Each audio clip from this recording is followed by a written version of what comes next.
This video is brought to you by Horror Amino. If you are heavily into the horror genre and you are looking for more people who share the same interest, you will love the Horror Amino community.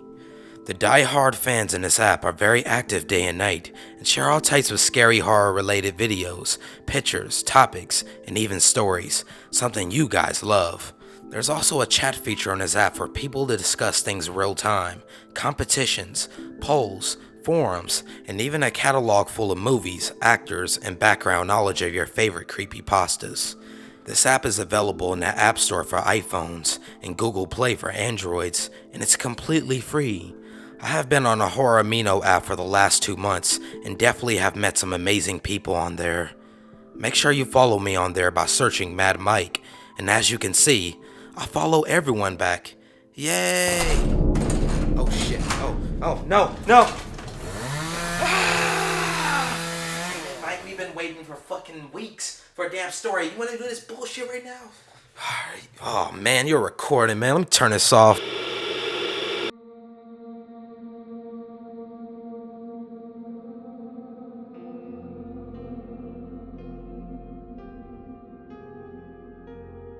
Five years ago, I graduated at Arizona Community College with a GPA lower than my typical blood alcohol content, a degree as flimsy as my diploma, and absolutely no direction to my future. I spent the first year in my parents' basement, sifting through online applications and tailoring unique resumes for every open position I could Google. My parents terminated my free rent after months of rejection letters outweighed the junk mail in their mailbox, and I turned to couch surfing with my friends. Considering they had similar attributes to myself, I was technically sleeping on their parents' couches, and that phase of my life lasted far shorter than I had planned. As my couch reserves dropped desperately low, so did my job aspirations and pride. I started to apply for less lucrative positions, scouting around the dregs of job sites in a narrow region where I felt just between overqualified for burger flipping and underqualified for what I wanted. Almost immediately, despite my previous failures, I received a reply. Dear sir, as per the attached documents, we have approved your application to become a contributing member of our team. We take pride in our servers, consisting of only the highest quality individuals, and as such, we require a comprehensive drug examination prior to employment. Please review our hourly rates and medical package. Thank you for your time. Servers for elegance. What's ours is yours. With a click, I opened up the attached file, and my eyes widened at the pay rate. Plus, there was a medical package, something I had long given up hopes of attaining. I smiled.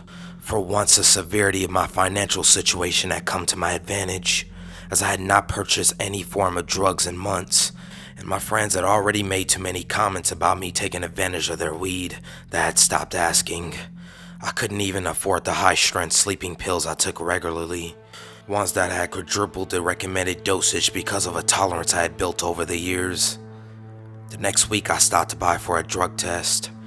The document specified a certain clinic on the outskirts of my city, and I drove by twice before catching the alleyway it was nestled into. The insides looked dim, and the sign worn. After entering a small waiting room, I was ushered inside by an attendant who spoke little to no English and into a back room. "I'll need your arm," said the doctor, an Asian man with a gaunt face framed by wispy gray hair and a perpetual frown. "Your what?" I asked. On the way to the office, I had downed 4 water bottles in preparation for the test, but there was no urinal in sight. "Your arm, sir. The employer specified that only a blood test would suffice." "They have those? Blood tests, I mean? How long do those go back?" Perspiration started crawling down my back. I hated needles, and while I was fairly sure I would pass a urination test, I was just as sure I would not pass a blood test. Without an answer, he pricked my finger and obtained several vials of red fluid. "Done," he said, tucking away the vials into his front pocket. "Don't those go in some sort of container?" I asked, raising an eyebrow.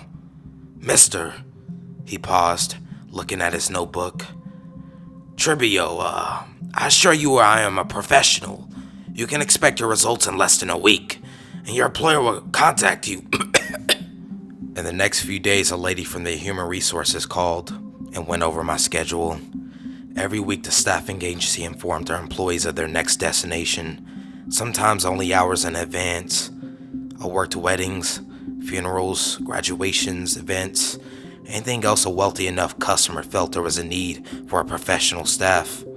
The best gigs were typically offered to servers with the highest seniority, and due to relatively high turnover rates, I quickly rose among the other servers.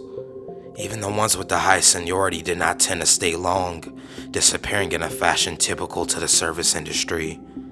And 3 years in, after I became a senior member, I was invited for my first shift at the Henley Hotel. Almost no servers were invited to the Henley Hotel. It was known for the highest tips, with the wealthiest patrons, and upper management seemed to choose at random who would be invited in. Even seniority felt insufficient before their whims. Henley Hotel was across the border to California, and due to California's health laws, I had to stop back in the clinic to obtain more blood work and a small shot. The clinic's hallways were dirtier than I remembered, but I was in and out faster than last time, and soon on my way to Henley Hotel. A fleet of Mercedes were parked inside the gated parking lot, and I pulled up to the guard station and flashed my papers to be allowed inside. He said, scanning the papers. The computer's rejecting these copies. It's only programmatic to receive cleared staff. Sorry. It just went through. Carry on. I parked and walked through a small courtyard lit by candles that showed me the way to the side door. Inside, intricate chandeliers dangled in the hallway, their bulbs reflecting off of mirrors bolted on the ceiling. An attendant pointed me through a small side door and through an intricate system of passageways that exist behind the walls of every hotel. I passed an elevator, marked with this swinging broken sign across its face, and took the back stairs up to the ballroom floor. "You!" said the head chef when I entered the kitchens, handing out the plates of hors d'oeuvres. "Take one of these and man the area around table 73. The older gentleman there requested for wine as well. Bring it to him. It's the Riesling. Ask the bartender for the 1969 bottle. The event is in his honor, so do it on the fly. Come on, chop, let's go. I'm right on it, chef," I said. Took the plate, fetched the wine, and started passing out tempura shrimp near table 73. "Please bring me my wine," said the elderly man at the table, raising a shaking hand to accompany his shaking voice. Age splotches covered his face, which strained as he coughed into a handkerchief, and he squinted at me before dropping me an instantaneous tip of $20. 2 other waiters circled my same section, and each brought the old man a glass of wine, but he sent them away as soon as they came. His eyes followed me as the evening progressed, tracking me along the dining room, and once I caught him talking to my manager and pointing in my direction. "Is everything all right?" I asked my manager after catching him in the back where the customers could not see. "All right? It's splendid. The host wanted to pass along his compliments for you and ask that you have a beer on him and the rest of the evening off. Just tell the bartender it's my request." "Will I still get paid?" "Of course, lighten up. He's dropping a communal tip, double our typical values due to you. Now go before you mess this up." I frowned at the portly man, then headed to the bar, where I was passed a house beer. I'm no expert in beer, but this one had a slight tang to it, one that tasted slightly familiar. The night progressed and I had another beer, listening to the classic rock cover band at the front of the ballroom. Couples danced on the floor, swinging in a motion that made my eyelids flutter as my head grew heavy. Across the floor, my manager gave me a look and gave me a casual thumbs up with a smile. I yawned, and midway through, realized where I recognized that tang taste in my beer. Sleeping pills. It was the same aftertaste of the sleeping pills I had taken for years. With a jolt, my eyes opened and my head snapped up. Now, not only was the manager staring at me, but also the elder man from table 73 and the bartender. "Gonna use the bathroom," I said, Pushing back my chair and walking past the bottles of pink champagne, the room had started to spin, but my tolerance resisted the sleeping effects as I hustled out of the room. When I reached the maze of back hallways, I heard the sound of footsteps behind me and quickened to a weaving run. The footsteps quickened, and I turned to see the reddening face of my manager sprinting to catch up to me. Even in my condition, I knew I could outrun him, but also knew I could not outrun the bartender who appeared at his shoulder. I took 2 quick turns, losing myself in a labyrinth, though I could hear them gaining behind me and another set of footsteps approaching from ahead. Then, around the corner, I saw the broken elevator from earlier and uttered a quick prayer. I jammed my finger to the button and the relic creaked to life, the doors opening to reveal a dark chamber with plastic-wrapped walls. Before the doors fully closed, I slipped inside and repeatedly pressed the door close button with frantic intensity. As the doors closed, I saw my manager snarl through a final sliver of light, and the shaft began to move downward. The elevator jolted and clicked down the shaft, helping me in my fight to keep aware. It seemed as if it took an entire minute to reach its destination, and I realized I had accidentally hit the basement button instead of the ground floor. The doors opened, and what I saw made me step back deeper into the elevator. The basement was illuminated by harsh incandescent bulbs. A surgical table was centered between 2 stands carrying various medical instruments. Beyond the table was a furnace leading to the hotel heating, with a door large enough to pass the entire table. A man stood in a white lab coat, his back to me, and he spoke as he primed a syringe. You brought him, I assume. Expensive as your network is, I'm surprised you were able to find 3 donors with matching organs for the client. He's quite a rare case, and to give him his choice between the 3 was quite the luxury. Go ahead, bring him to the table. The elevator doors began to close again, and the man turned at my silence. In shock, I recognized his gaunt face as the doctor from the clinic. No! He shouted, lunging toward the closing door. But it was too late. They slammed in front of him, cutting him off just as he threw a surgical knife. The steely knife stabbed me in the arm, barely piercing the fabric of my server attire, but nowhere near a vital organ that would kill me. I heard his voice calling from far away. You can't leave! The lift struggled upwards, having a much harder time on a return trip, and opened on the ground floor. The last thing I remember inside, I was running for the door, back through the courtyards to my car, paying no attention to the vehicles that cost more than my entire life earnings on the way. I revved the engine, and my car shot forward, crashing into a statue of an eagle that fell and broke in half on the pavement. I cursed, threw the gears into reverse, and smashed through the gate at the guard building. Behind me, I heard gunshots. I arrived home in half the time it had taken to travel to the hotel, and spent the night on a friend's couch. The next morning, I left for the outskirts of the city, driving to the medical clinic where I had my blood work. The building was empty.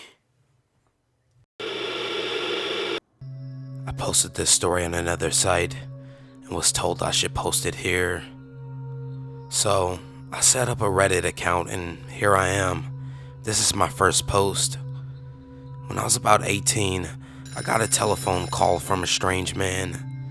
The phone in my room rang and I went in and answered it. He asked, "Is this John?" And I acknowledged that it was. He told me his name in a tone that implied that he expected me to know who he was. I was clueless. He asked me again if I was me, and I had no choice but to again say that, yes, I was in fact me. He then said, "I'm calling to make sure you're okay. You look pretty shook up yesterday." At this point, I had to tell him that I had no idea what he was talking about. I had been fine the day before. He pressed on. "Yesterday? When you wrecked your car?" "Sir, I think you may have the wrong number. This is John, right?" "Yes, sir. My name is John." And you live in, Castaic? Yes, sir, that's me, but I didn't wreck my car yesterday. Over the course of a very confusing and uncomfortable 15 minutes, he proceeded to tell me about our meeting the day before. I had come around the corner in front of his house too fast, lost control, and hit a large oak tree in his front yard. I had been shaken up, but the car was drivable and I'd refused all offers of help. He managed to get me to reveal my name before I left, and I told him that I was on my way home to that small town, but nothing else. He described me, my size, my shape, my hair length and color. He described my car, not the make and model, but the size, shape, and color. At first I thought it was a put-on, that a friend was pranking me, but as the conversation progressed, the man's concern was convincing. He had been so worried about me that he'd looked me up and called to make sure I was okay. By the end of the conversation, I managed to convince him that I was okay, that I really didn't know anything about it. He had given me his name and address over the course of the call, and he invited me to stop by sometime. When I hung up the phone, I was actually curious. I went outside and looked at my car. No damage. Everything was just as I remembered it. I shook my head and walked back inside. A few days later, I was driving home, and this phone call was echoing around the back of my mind. I remembered the man's name and what part of town he lived in. It wasn't far off my route home, so I looked him up in the phone book and got his address and headed that way. As I came around a sweeping bend in the road, I saw a house like the one he had described. In the front yard was a large oak, and there were marks in the grass where a car had recently left the road, leading straight towards the tree. And on the tree, paint that perfectly matched my car. I was so shaken that I almost ran off the road.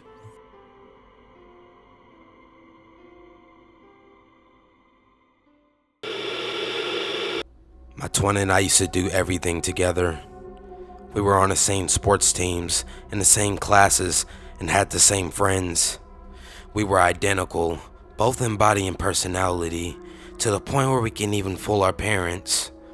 When we grow up there, I heard him sing at night as we talked before going to sleep. We'll live in the same house. We'll do everything together. Of course, Vicar, I'd said, snuggling under my covers. Nothing will ever separate us. But we were wrong. Something did. At night, we used to play with the other children in our neighborhood, games like Capture the Flag and Manhunt, games that required skill and stealth and hiding. And over the years, Vicar and I discovered drain tunnels that led throughout our city block underneath a loose manhole cover. By traversing these tunnels, we could pass undetected for hundreds of yards, traveling underground while the other kids couldn't see us.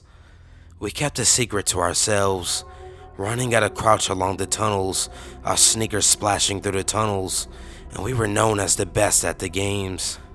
But there was one time when we were hiding in the tunnels, when a flashlight shone down from above, and I saw a blue uniform peering through a surface grate.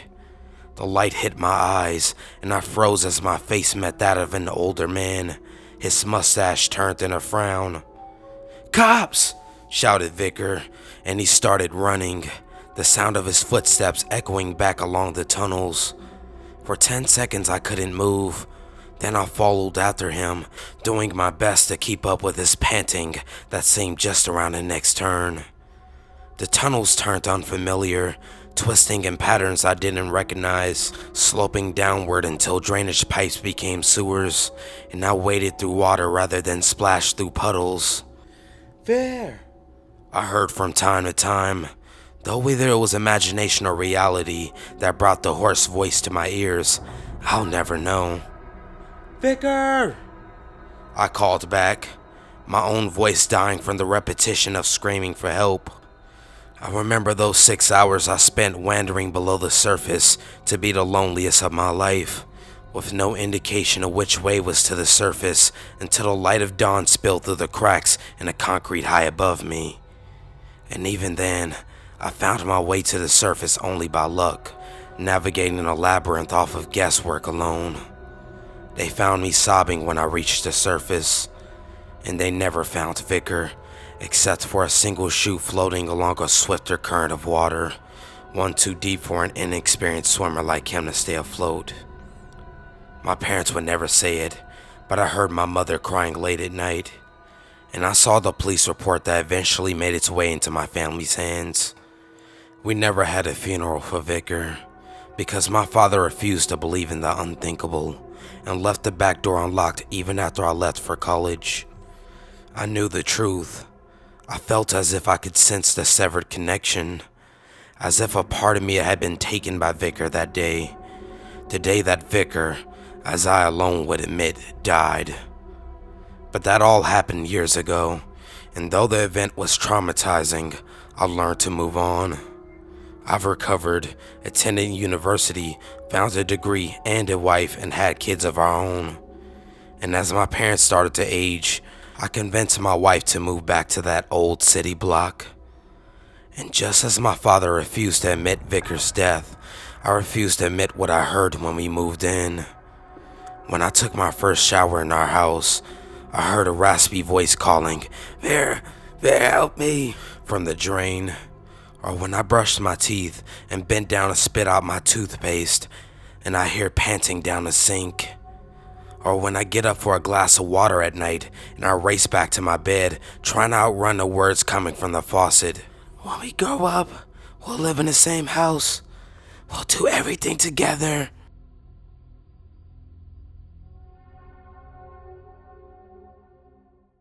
Hey guys, thanks for watching my video, and make sure you go check out my podcast on iTunes by searching up Mad Mike or The Scarecast. I'm giving away 10 free gift cards to the first 250 people who rate and review my podcast with good reviews. Thank you so much, and for more information, go to madmike.com. And also go subscribe to my other channel, Mad Army. I'll be releasing a new video soon, 10 disturbing deep web sites. Make sure you go check it out. Have a good day, and thank you so much.